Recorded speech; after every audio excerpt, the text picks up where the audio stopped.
okay? And that's ready. Same with the, you can do this in candy clay like chocolate or colored fondant if you want to do all colored pieces. If you see any of the extra white powdered sugar, just wait a few seconds and then brush the excess off and the color will be the way it is. But we're gonna paint these, so we're not gonna use colored dough. If you're doing cookies, it's exactly the same way.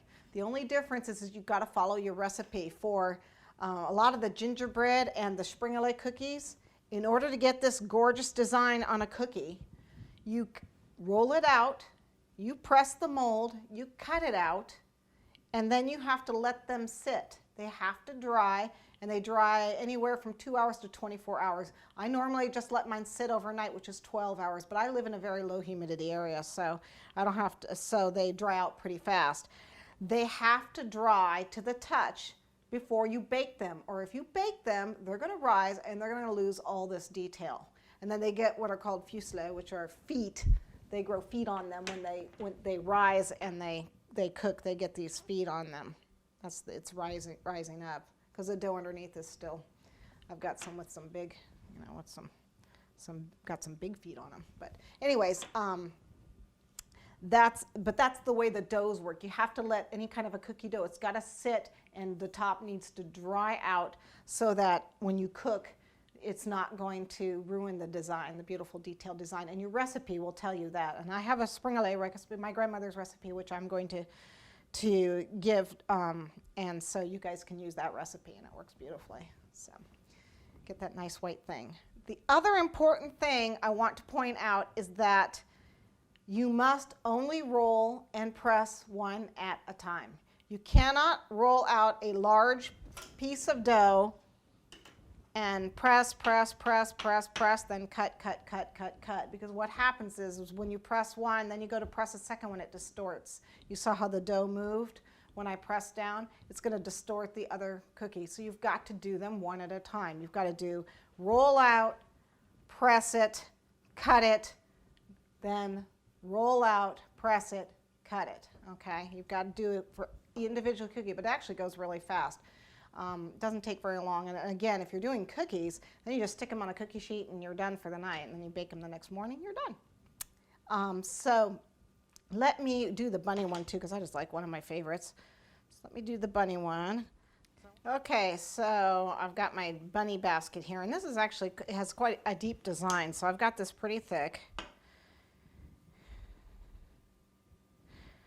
And press with both hands, see how it squishes out.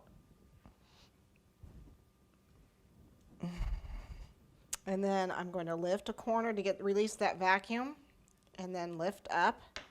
Nice detail. Now you notice this is a square mold, so I can cut it square if I want. I can actually take, the best way to do it is with a bench scraper and a straight edge, because believe me, you try to do it this way and I wobble all over the place. So this is the best way to cut it. If you're going to cut straight edges, this is the way to do it, because it does a beautiful job. And this is a nice looking, you know, cookie. You know, it looks good as a square. It's just not my favorite. I really don't care for that shape. So you actually can take a cutter that is not the shape of your mold and cut it out. And actually, this fits just perfectly, and I love this. This is my favorite way to have this, is as an egg shape. Perfect, isn't it? I just love this. So the other last thing I want to show you is the heart mold that I have. Pull that over there. I've got these a little thick. They're a little thicker than I would normally keep them rolled out. So a little powdered sugar. These actually are not true wooden molds. They're actually resin wood composite, I think is what they are, which is what most of them are. But the antique molds are real wood, and I find that those work best with, you really have to take good care of your molds. You oil your molds to make sure that, with mineral oil, to make sure they're really, and then they're really not drenched, you know, starving for liquid. And if they're in good shape, then you can dust them and you're fine. Okay, so there's the heart. Press down evenly. If you've got a really big mold, you've got to make sure you press even with both corners, and you'll see that you tend to press more with one side if you're right-handed, like more on one side than the other side. So just when you're done, just press a little extra on the other side, you know, just to make sure you're getting it. Okay, so we want to lift the corner.